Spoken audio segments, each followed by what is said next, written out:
El consejero de Seguridad Nacional de los Estados Unidos, Brzezinski, se desplazó hasta Pakistán para empezar a constituir la resistencia. Quería armar a los mujahidín sin desvelar la función que desempeñaban los Estados Unidos. Además instó a los soldados de Dios a que redoblaran sus esfuerzos en la frontera afgana cercana al paso Khyber. We know of their deep belief in God, and we are confident that their struggle will succeed.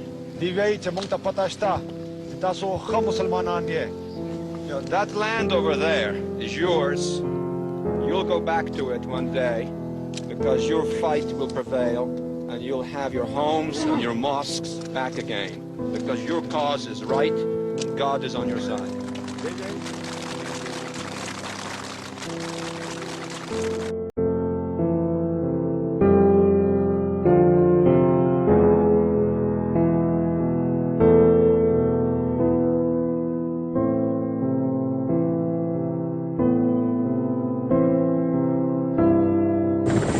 Mrs. Thatcher flew northwest with the Pakistan president to see at first hand the results of the Soviet occupation of Afghanistan.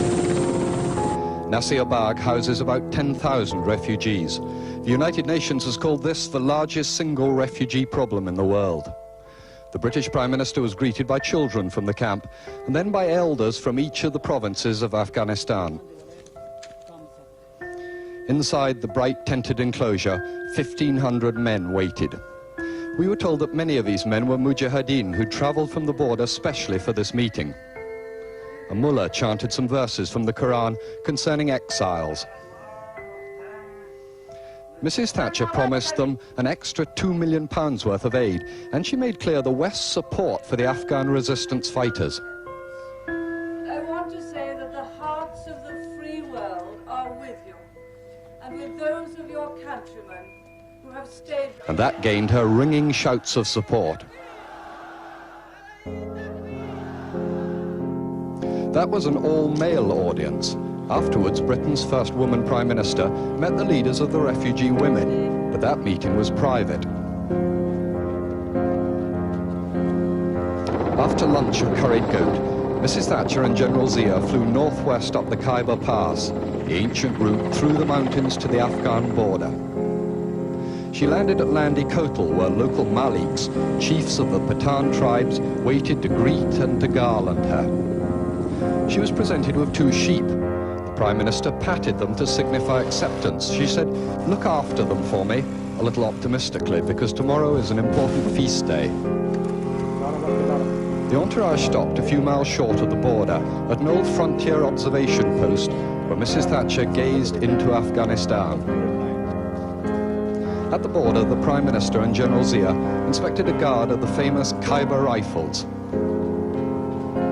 Then there was a strange little cross-border incident. 3 Afghan soldiers shook hands with the Pakistani president, but there were no Russians around. The Prime Minister and the President climbed a little hill, which the border crosses. As the crowd pressed around her, the Prime Minister may accidentally have stepped a few feet into Soviet-occupied Afghanistan. For some minutes, Mrs. Thatcher gazed across what she sees as the front line of the free world. It seemed almost peaceful, just a line of lorries waiting to cross into Pakistan. But then the reality of the war, as a border guard proudly showed her a Kalashnikov automatic rifle captured from the Russians. Mr. Thatcher tried it out for weight.